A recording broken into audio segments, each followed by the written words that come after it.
Welcome, everybody, to episode 34 of Christian Geeks Classic Rockcast. I am one of your hosts, Steve Chalk, and on the other end, we have Britt Mooney. What's up? Welcome, Britt. And today we have another very special episode of the podcast where we have a couple of special guests. First off is Rey Parra from Sacred Warrior and other bands. Welcome, hello. Rey. Thank you. And we also have Jeff Rankin from the band Deny the Fallen, who is also, I guess you're in that band with Rey as well, right? Yes. Mm-hmm. Yes. Also some excellent guys. Music, by the way. Yeah. I love yes. that. I love that. Oh, the DTF stuff. Oh man, I love it. Yeah. A lot different, right? Yeah, but you're singing on it. So yeah, this is going to be a fanboy episode, just to let everybody know. For Britt Mooney, this is a fanboy episode. Mike Stand was kind of a fan. We've had a couple of these, by the way, awesome. where we've gotten to interview some of the guys that were heroes to me of the time. So Rey, why don't you give people sort of like an idea or just a quick kind of rundown, maybe of how you learned that you could sing? Maybe. And then how that kind of all related to coming to know Christ and getting involved in Christian music in general. All right, sure. So when I first started out, so I'm gonna go way back. Okay. There you go. When I first started out, I used to play the accordion. My parents, yes, sir. Yes. My parents, they took me and my sisters and we had accordion lessons, and then it went to violin. And I'm like, man, I'm not digging this. And then I had heard some rock music. I can't even remember what rock band it was, but I was like, wow. Then I decided, you know what? I want to play bass guitar. So I started playing bass guitar, and I did that for a while. And then I went from that to rhythm guitar because I got bored with the bass guitar.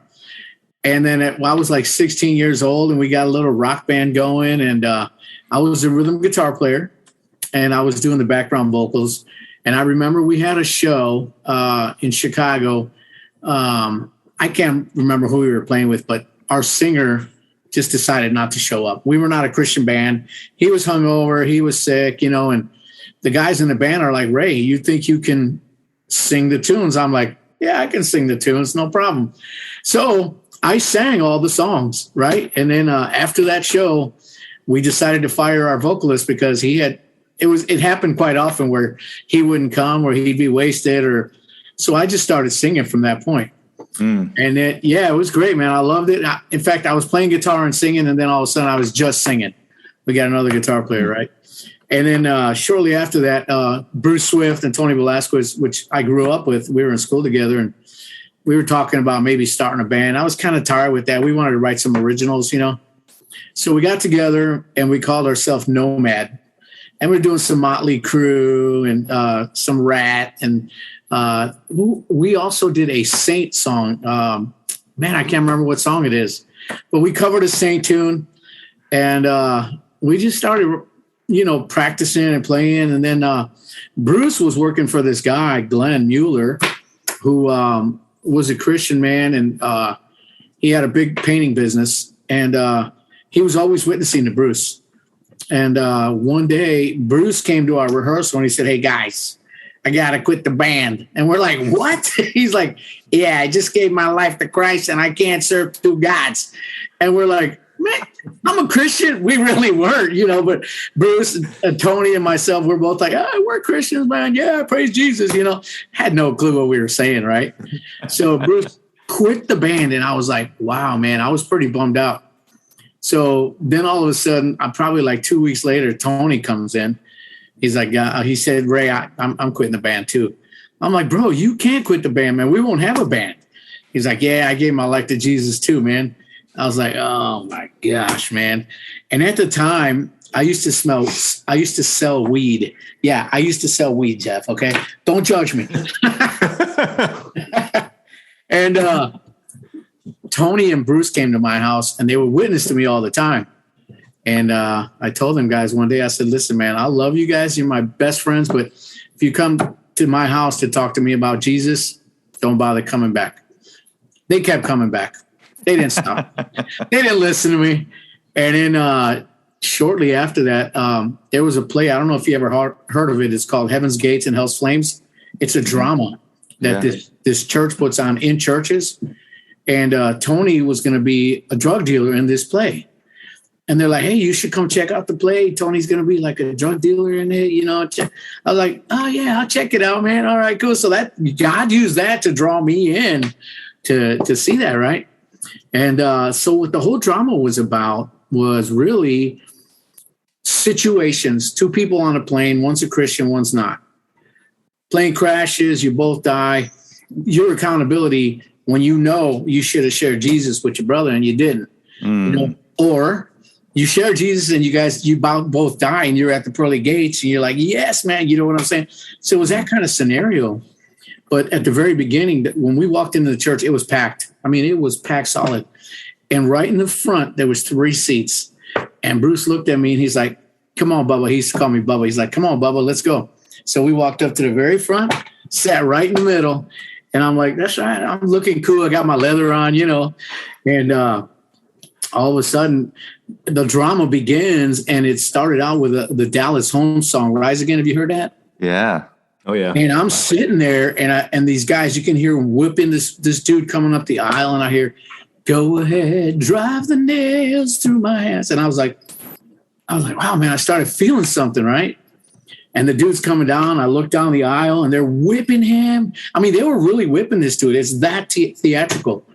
And he comes walking and he falls down. He happens to look over at me and I'm like, woo, man, something hit me, right? So at the end of that drama, they did an altar call, man. And the guy says, if anybody wants to give their heart to Jesus, man, come on up. And I'm like, oh, I want to do it. I was the first one up there, man. It was great, man. It was great. So we did that and then totally quit music for like a year. And we started just practicing, me, Tony, and Bruce. And the church we were going to, the Warehouse Church, Pastor Randy, said, hey, man, this band called White Cross is coming to play, and they're looking for an opening band. You guys want to put something together? And we're like, yeah, we can do that, you know. So we got together and just did a bunch of cover tunes and opened for White Cross. And their manager, Caesar Kalinowski, was there. He saw our sound check, and he looked at my cousin, who was our manager, right? He said, I'm signing these guys today.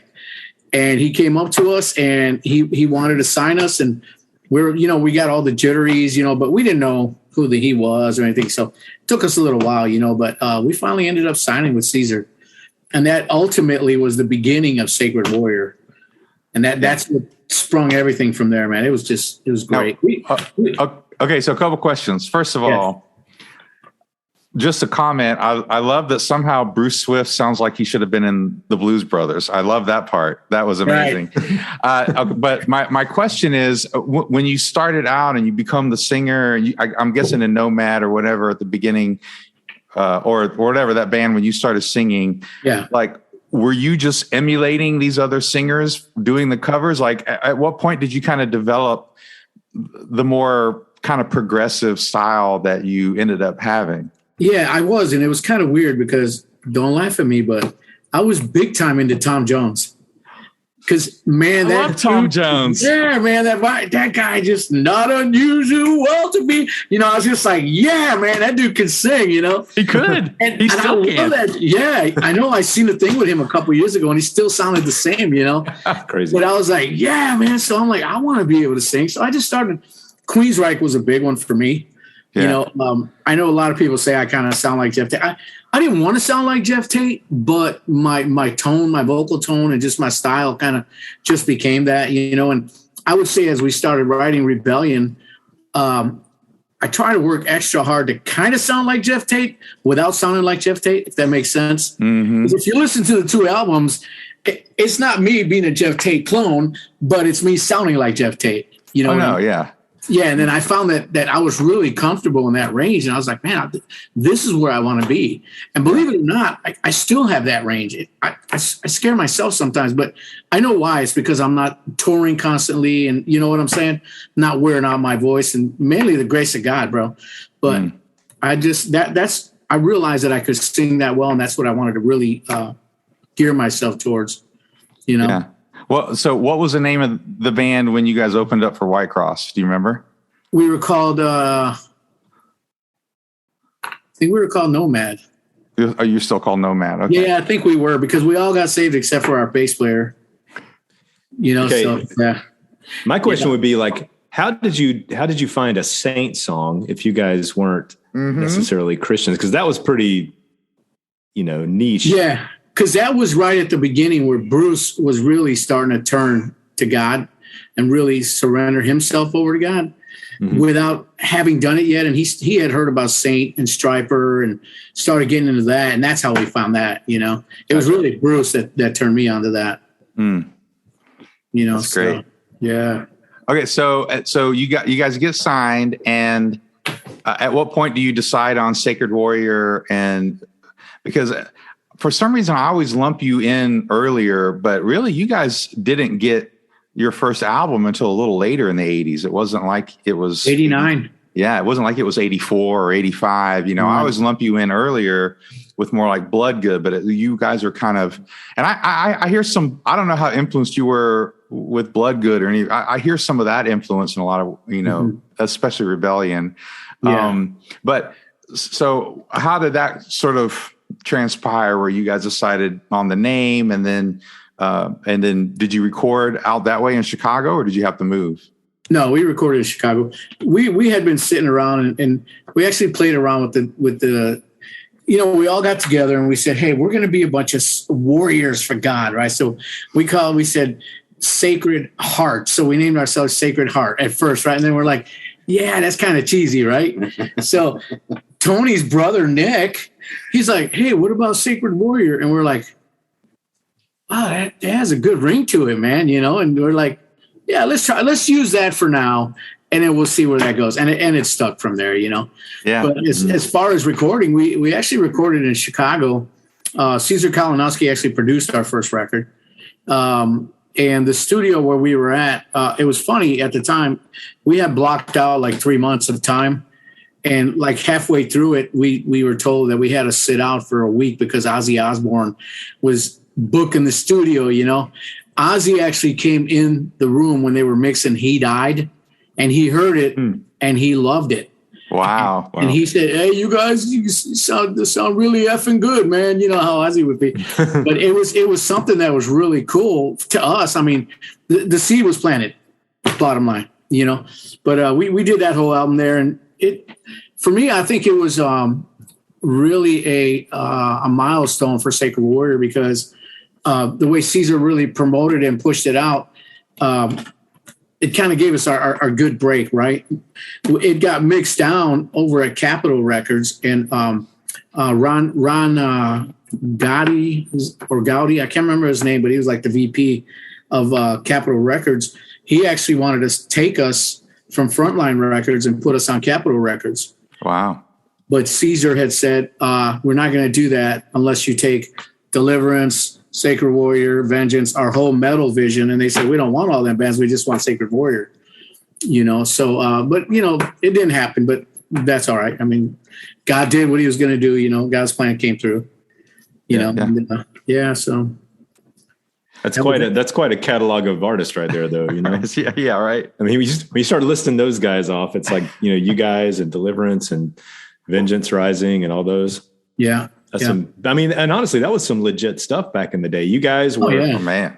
you guys were like, comparable to pretty much anything else that was out in that time. Mm-hmm. Yeah.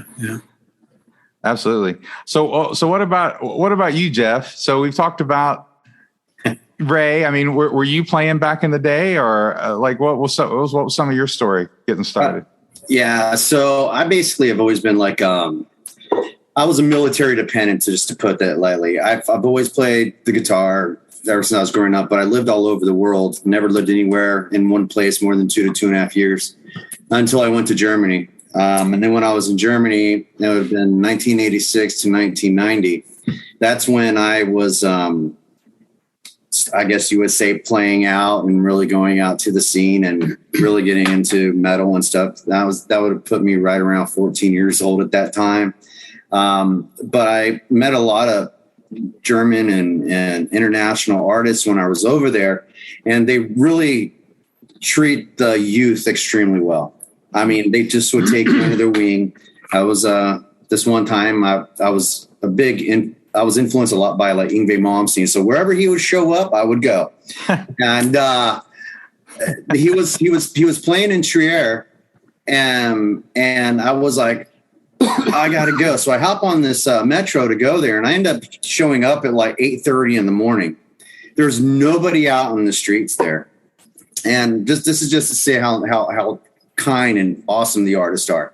So I'm hearing Yngwie Malmsteen like having a jam session, sound check or something early in the morning, and there's like these buses on the side of the street.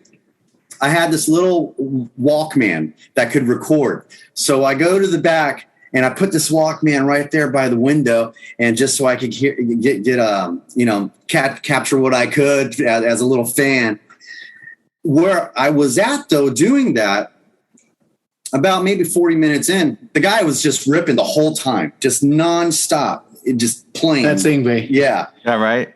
Yeah. So this door opens up out the back, and it was like a small tour, not like the tour buses that we see, where they're like, huge. Over there, it was just a small little bus. And these guys come out, and it was the band that was opening up for them called China at the time. They were so amazing. They come out, they're like, hey, mate. They're from like Sweden or something over there. I want to introduce you. This is great. I can't believe a fan's over here and he's recording the music. I don't know if that's how they talk. It's just my way. That was a great Swedish accent. That was perfect. Foreign accent. So they're like, hey, would you like to meet the guys in Yngwie? I was like, that's why I'm here. I said, it's nice to meet you guys too, but I would love to do that. So all these guys that were in Yngwie Malmsteen's band during that rendition on the Odyssey tour, they all came outside, shaking my hand, signing stuff for me. And then they're like, well, would you like to meet the man himself? I was like, well, that would be fantastic. So Yngwie comes out. To me, he looked like this gigantic tall guy.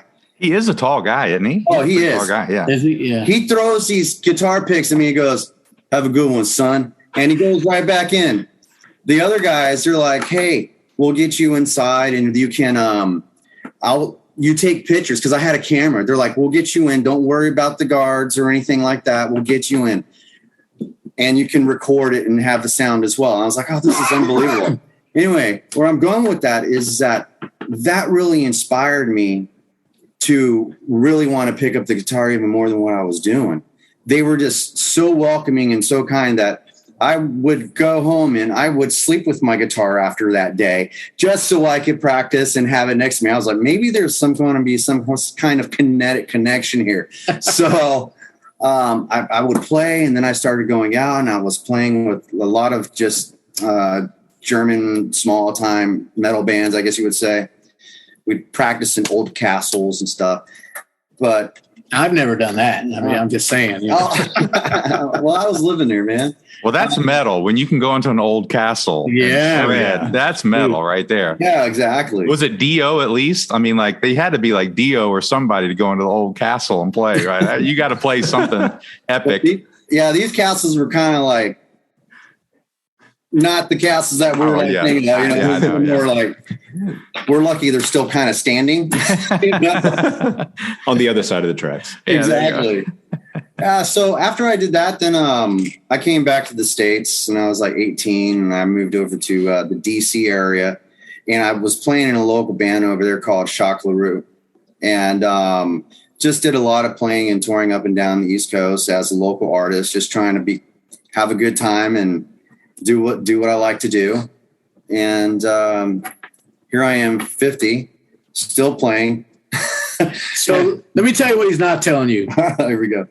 Rob Rock, you know Rob Rock? Oh, yeah. Mm-hmm.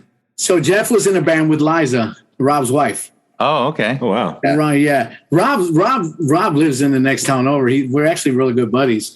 Okay. When Jeff and I first met, I used to coach his son in football. And I didn't know he was a musician. He didn't know I was a musician. And then we finally started talking and hanging out. Then I realized I knew Rob Rock. He knew Rob Rock. That's the wife connection, bro. Yeah, it was the wives. Yeah. Oh, yeah. I got to tell you, this is funny. As I'm coaching football, right? His son was always there and his wife was always there, but I never seen Jeff. And one day I told Jeff's wife, I said, hey, where's Jeff's dad? She's like, oh, he's at home practicing. You don't understand. He's in a band. He can't come to rehearsals. I said, I'm in a band too. And I'm coaching, and I'm like, you tell him to come out here next week. I want to talk to him. So Jeff comes out. He's got this long leather jacket on. He's all rocked out. He's like, what's up, man? And I guess she had turned you on to some of my music, right? At that Worldview. Worldview. That video. That's right. She had turned him on to a Worldview record. Anyways, through all that, Jeff and I became really good friends. And then John Johnson and we started Deny the Fallen.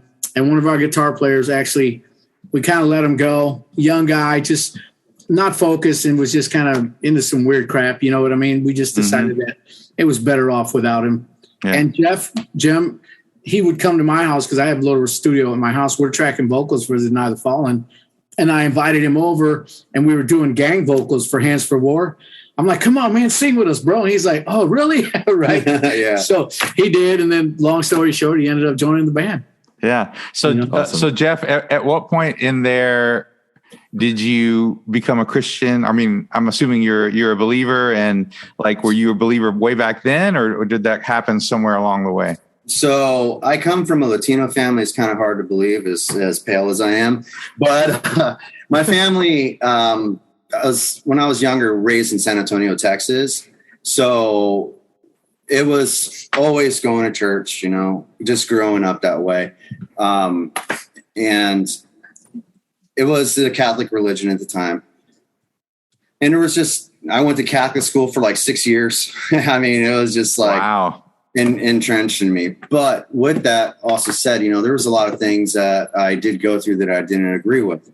So things kind of like fell sideways for me. Okay. And then I was basically going through life. Not that I gave up believing or anything like that. I always believed, always prayed. But there was this moment, and it was right after I met Ray. Mm-hmm. In my living room. In his living room, and with John, because I pretty much I've gone through a lot of things in my life, as many people have, still go through things to this very day, as many people do. Sure.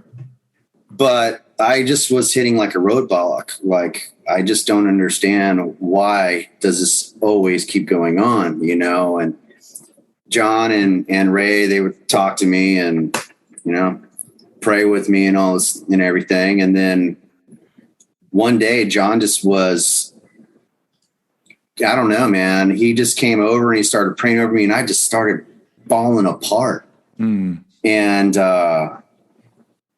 that's when that day is when I gave my heart back to Jesus at that time. It was the power of the Holy Spirit, bro. Yeah, that was very difficult times. Yeah. Yeah. But everything's great now. And yeah, I mean, the story can get very long-winded with all of that, but that's okay. That's no, but I love that. And I think that's a great sort of testimony to kind of where you guys are now. And we'll get into that, but I did have a couple questions. One of the things that I didn't really pay attention to as much back in the day, but looking back, we talked about this with Jerry Davidson a little bit as well with Jacob's Trouble. It was like you guys put out an album like every year. Mm-hmm. So it was like boom, boom, boom, boom. Like, was it as crazy as it seems to me? Because I'm a wannabe musician and rocker and songwriter. And looking back, I'm like, man, these guys were always writing, recording, and probably touring, I'm guessing. Like, was it just a constant thing? Yeah. No, you know what? It was very, very difficult. And we really had to discipline ourselves, because here's the crazy part. That first album, so we're now touring that first album. In between touring, we're going back to our dressing rooms. We're warming up the songs, but also going over maybe one or two new songs that, even though we weren't going to perform it, just to keep it fresh. And we go sit in the hotel, and now instead of sleeping, we did sleep, but we're writing and working on stuff. And then when we get back off tour, it's like, all right, we got to go in the studio. We got to start laying tracks. So even if we only had, let's say, all the rhythm tracks and maybe a chorus, we would lay it all down and we start working out on that. But we would also rehearse the songs for the next shows that were coming up. So it was a nonstop. And then in between that, we had our families and we had jobs, and, you know, it was very difficult. But I got to say, man, I wouldn't trade those times for anything, because we saw so much great stuff happen. We saw lives change, even our lives change, man. You know what I mean? Yeah.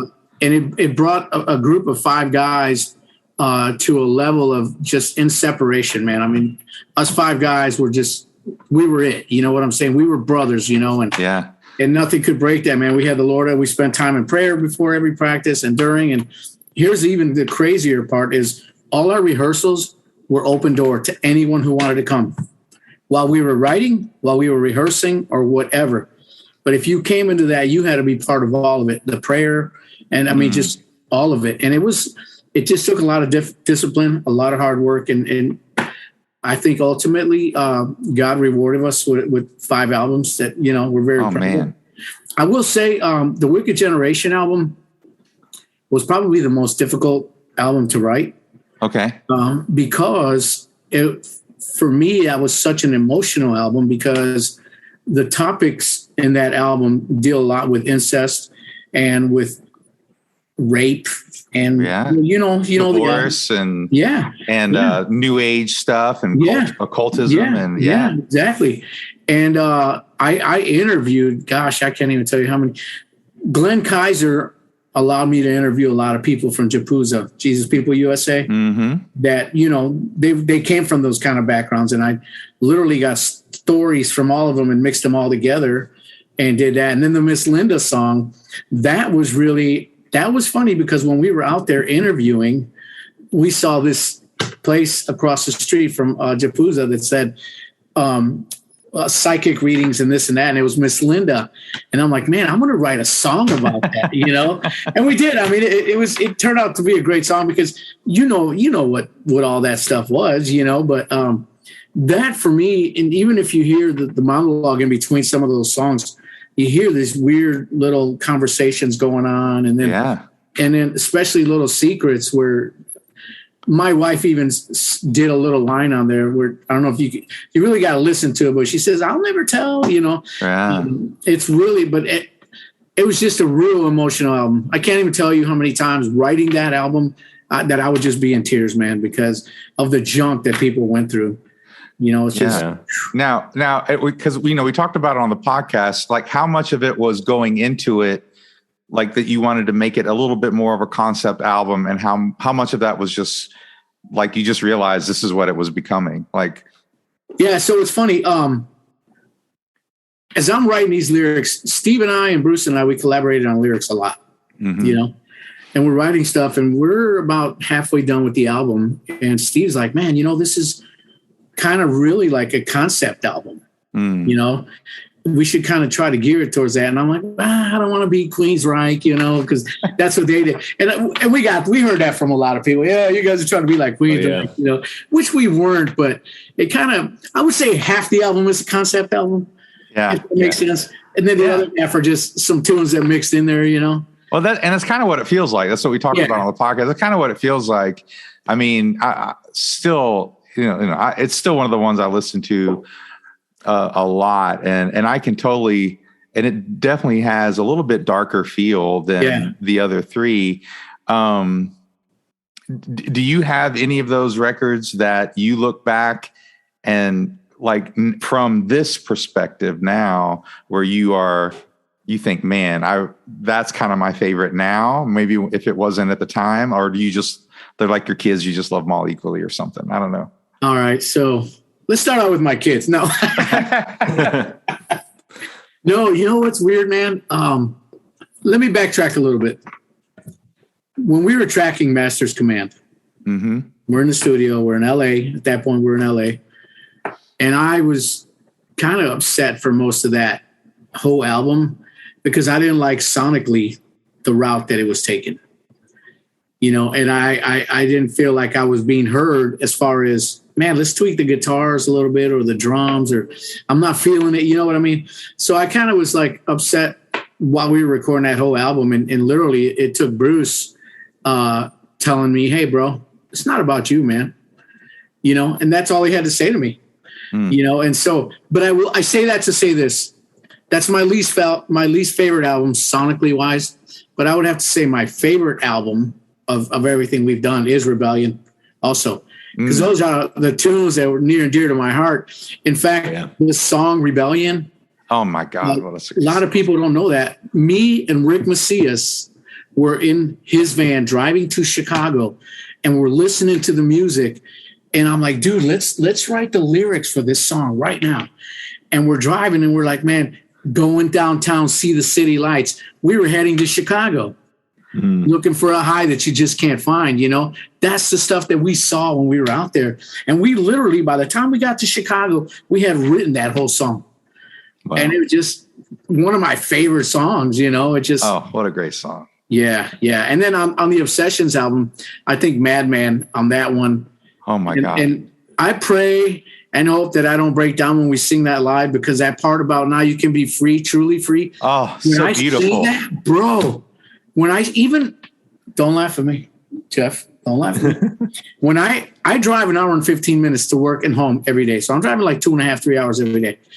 Every time I'm listening to that, I literally break down, man. When I hit that part, I'm sick because I'm singing full voice in my truck, and it just hits me, man. It's like, wow, that, yeah. Dude, let me tell you. So what happens to me is when we talk about, okay, we're going to do this album, and sometimes we got to go back and forth. Like, we like all the albums by this artist. Like, which one are we going to do? And so when I was listening, and Madman is probably one of my top 2 or 3 Sacred Warrior songs, easily. Yep. I mean, I'm a big prog guy, and so I love the dynamics, and I love all the different, the acoustic guitar on that sounds so amazing. And anyway, but I was listening to Obsessions, and I'm doing my walk. And literally, dude, I raised my hands like it was a prayer. Like I was like, so like, you're right. That moment is like, it's like worship. It's like a worship moment. Yeah. And you know, like, and it's so, and I love all the albums for their own, you know, and they each have their own sort of style and everything. Yeah. But I love them all. I mean, I have my favorites, but that's like saying, like, which one are your favorite kids? I mean, I like them all.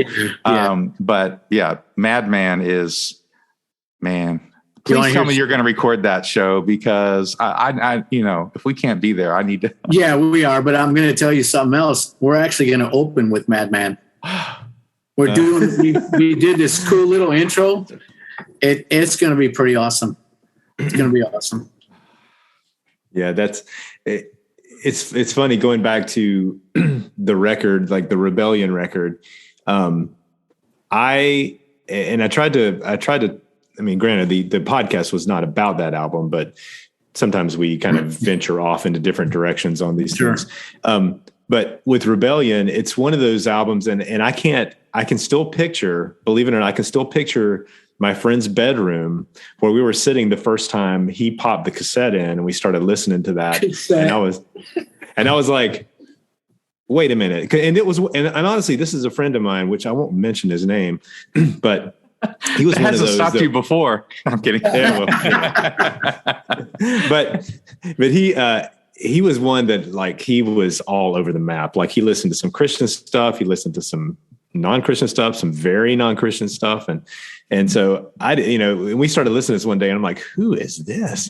And so he pulled it out and said, no, this is Sacred Warrior. They're actually a Christian band. And I was like, and the thing is, I was into Christian music at that. I was working at a radio station, for Pete's sake, Christian radio station. But it's like, it was probably one of the first albums that I listened to. And granted, I had listened to White Cross. I'd listened to a lot of these bands I loved, but, and take this for what it's worth, it was one of the first albums I listened to that was a Christian album that sounded like really super legit.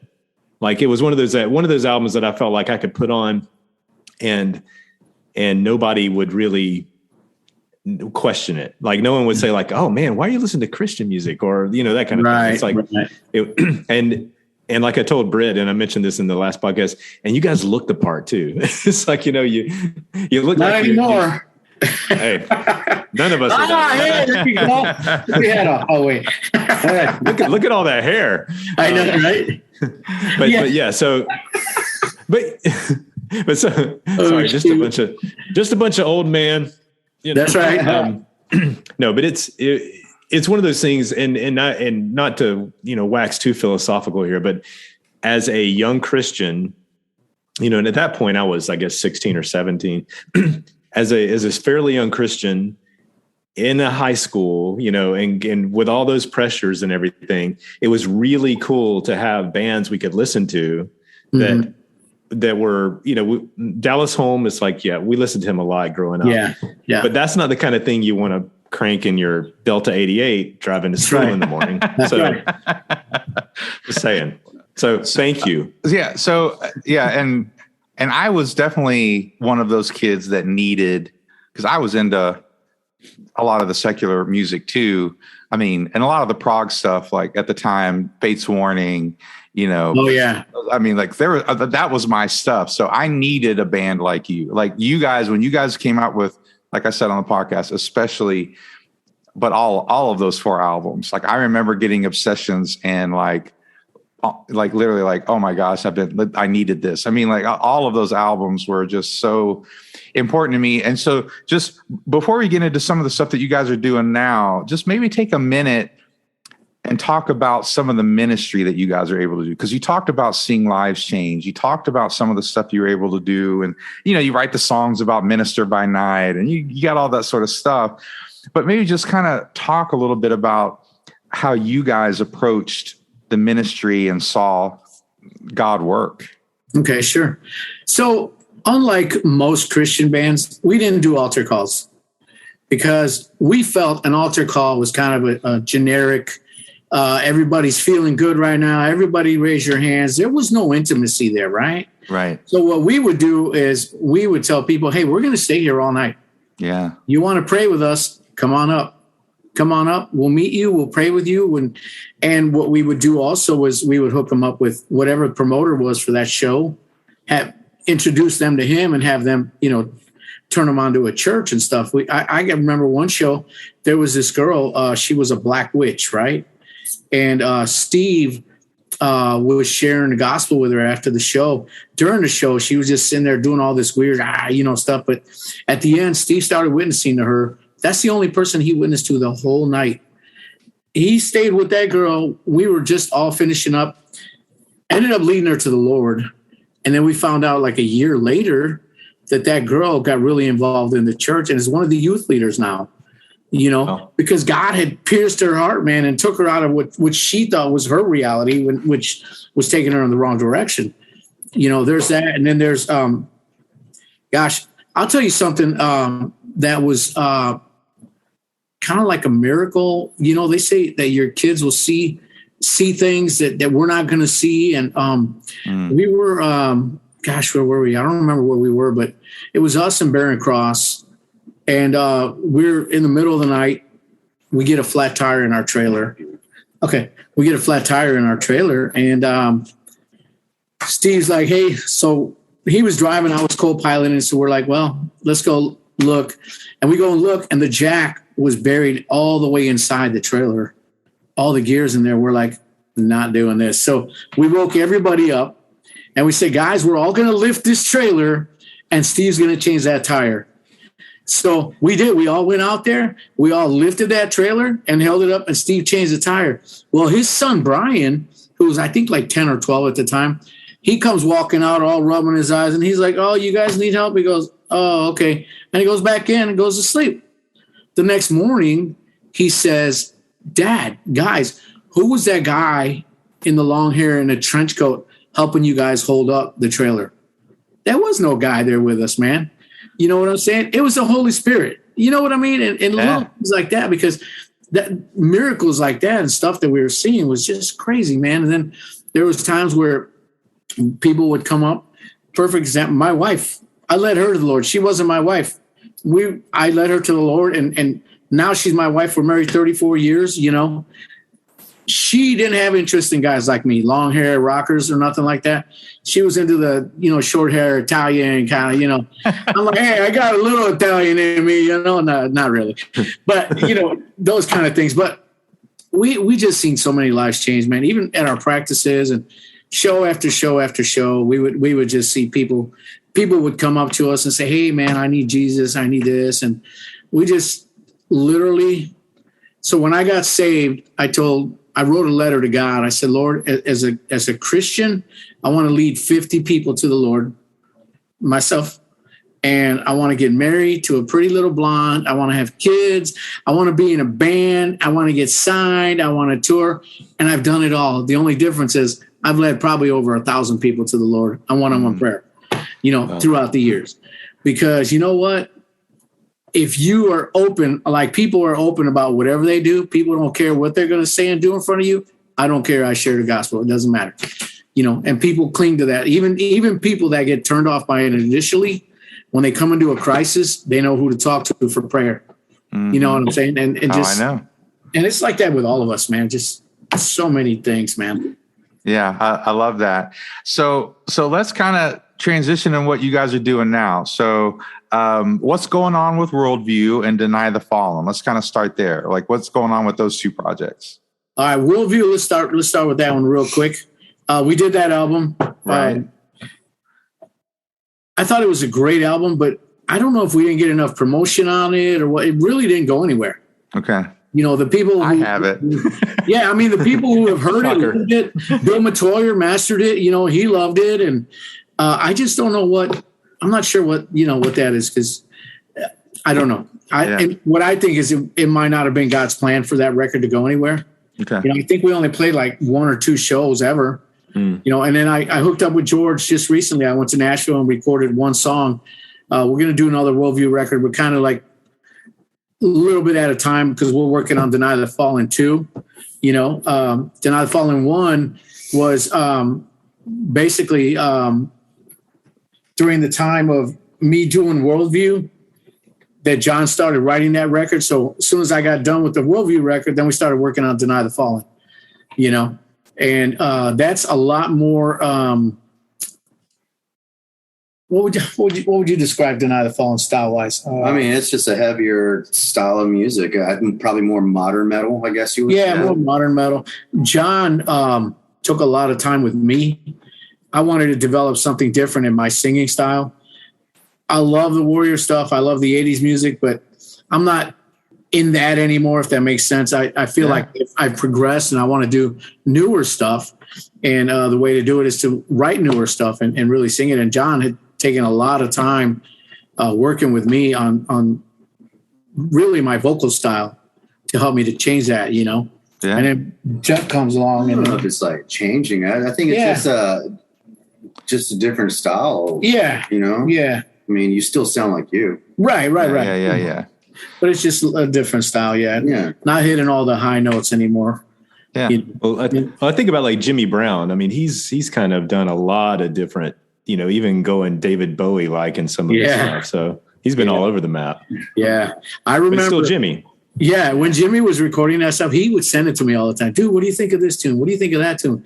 And I'm like, if you're going for the David Bowie style, sounds great. Jimmy's a great artist. I love Jimmy, and a great guitar player on top of that. We actually talked about him doing some stuff with us, but last minute he really kind of backed out for whatever reason, But Jimmy, I love that dude too. Yeah. So and Jeff, how much are you involved in writing and doing everything for this next album? Are you just a hired gun to shred like Yngwie or what? Like what's it's kind of funny you say that. Wait, we got to pay you? No. Hired usually involves money. Right. No, it's like no. So John writes the music, right? And if there's like solo parts that he wants me to do, he's like, hey, write a solo for this area here. But even for like the rhythm tracks, he tries to create it to where it's 2 different types of playing going on to to enhance the song. I love that. That's great. So he'll have me record my parts, and then he does, his part. So it still has me in there. It's just, John has he has a vision of how he wants the music to sound. And I actually really love all the music that he writes. Yeah. He'll throw things at us and he'll say, "Hey dude, what do you think about this part?" And I'm like, "No, it's horrible." Right. I'm like, "It sounds killer, man." It sounds great. So, and then he'll send me, like complete mixes just as he does with Ray. And he's like, "Hey, what do you think? Do you think this is too loud? Or do you think this solo sounds right?" I'm usually the nice guy. Right. So I'm always like, "Yeah, that sounds good. That sounds good." And this guy's like, "Did you hear that? Is there something?" And I'm like, "Well, now I think I need to re-listen." But so to answer your question, I don't write the songs, but I do play in the songs. Yeah, nice, awesome. And I'm assuming, from what I remember, Deny the Fallen is going to be there in September too, right? Because I know Sacred Warrior is going to be, but you guys are also going to play a set. So you're going to sing 2 whole sets? Oh yeah. Yeah. Oh my God. And we already heard that his voice is like a man in his 20s, right? Well, I believe all that. Rested up and ready to 30s. Okay, gotcha. Well, and one thing that I don't mind when a singer's voice matures, and even if they can't hit those high notes anymore, like we said on the podcast, like there's something about the way you learned. It seemed to me like you learned better how to like really access all the different parts of your voice in Obsessions and Wicked Generation, especially, because a lot of times singers who have those screams, it's like they'll just jump to the scream, and there's a whole lot of range in between there that I call like the mid range, where, right.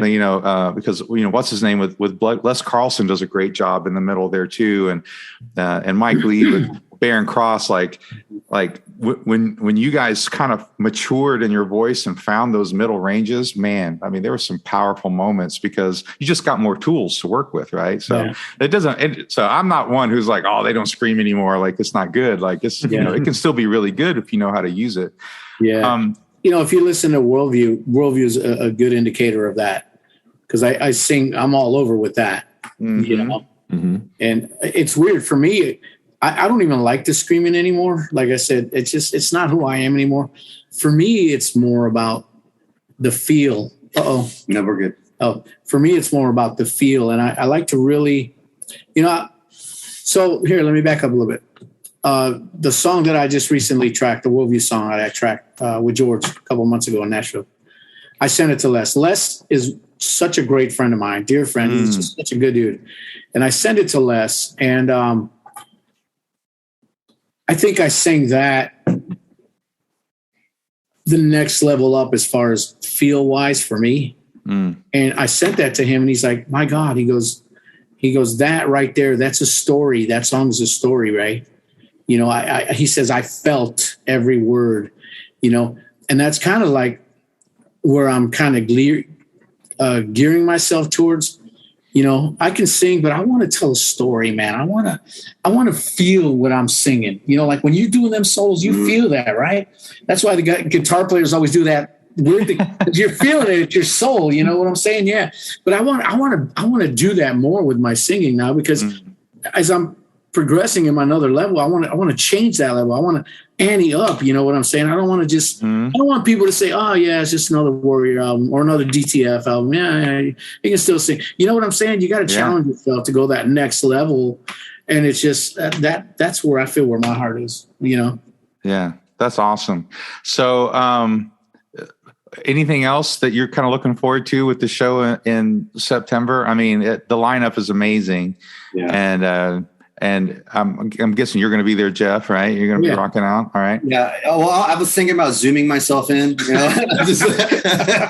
Discord. No, Discord. That's the cool thing now. They do it with Discord. Discord, right. Yeah. Oh, man. No, you know what I'm really looking forward to?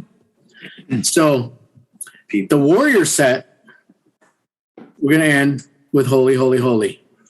That to me is the highlight because I'm going to get everybody up there to sing. Oh man. You know, I had a singer in a band. I don't want to say who it is. I had asked him, we were doing some shows together. And at the end of the night, I said, dude, come up and sing Holy, Holy with us. And he goes, nah, I don't want to come up and steal the show from you. And I was like, that's why I don't want to say who it is. You know who it is, but I'm not going to say. And I was like, wow, bro. Okay. All right. You know, and I just left it at that, you know, because for me, I don't sing to compete against other singers. I sing to pour my heart out. Yeah. You know, I'm not the best vocalist out there, but I know I'm not the worst. You know what I'm saying? But I can tell you when I'm up there, I give it 100%. That's who I am. And I don't care about, you know, what everybody else is doing and stuff. But for me to bring other people on stage with me, vocalists even, you know, that to me is an honor because we're all the King's kids, man. You know what I'm saying? We're all the King's kids. And that to me is a big highlight. Yeah. And the DTF stuff is just really rocking out with my boy here, man. And just the guys and just another level. I think people that are going to that show are mostly looking for the 80s genre stuff. And they're going to kind of be a little shocked when they hear us, you know, but I think they'll like it. Well, are you going to play a mix of with Deny the Fallen? You're going to play a mix of the first album and new stuff too? You're going to yes. a mix? Yeah.